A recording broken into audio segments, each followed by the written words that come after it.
পদ্মপুর গ্রামের সবচেয়ে হাসিখুশি মানুষ রমিজ আলী।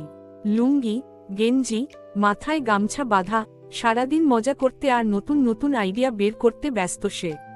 কিন্তু ওর একটা গোপন ভয় আছে, ভূত। গ্রামের সবাই ভাবে রমিজ আলী ভূত তো কিছু মানে না, অথচ আসলে অন্ধকার দেখলেই ওর হাঁটু কাঁপে। একদিন সন্ধ্যায় পদ্মপুর বাজার থেকে ফিরে রমিজ আলী ঠিক করল সে রাতে একা বিলে মাছ ধরতে যাবে। বউ ফুলজান বলল, এই সময়ে বিলের ধারে যেও না, শুনেছ না, ওখানে নাকি সাদা শাড়ি পরা ভূত ঘোরে। এর থেকে বড় ভূত টুতো বলে কিছু নাই, আমি গেলে ভূত পালায়। বিলে রহস্যময় রাত।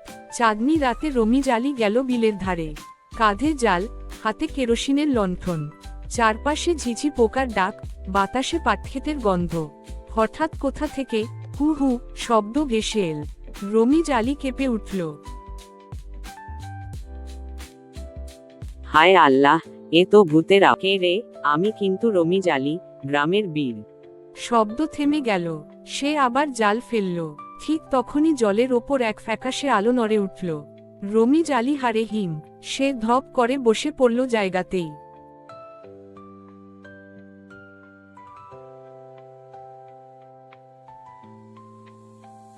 ভূতের আবির্ভাব। জল থেকে ধীরে ধীরে উঠল এক লম্বা অবয়ব, সাদা শাড়ি, এলোমেলো চুল, পায়ের নিচে কাদা। ভূতের চোখে সবুজ আগুনের মতো আলো। রমিজ, মা মাফ কইরেন, আমি ভেবেছিলাম এই বিল সরকারি। রমিজ আলী বুঝল ভূত রেগে গেলে আজ আর ফেরার উপায় নেই। সে তাড়াতাড়ি বলল, মা, আপনি যদি অনুমতি দেন, আমি মাছ না ধরে গিয়ে আপনাকে ভাত তরকারি এনে খাওয়াব।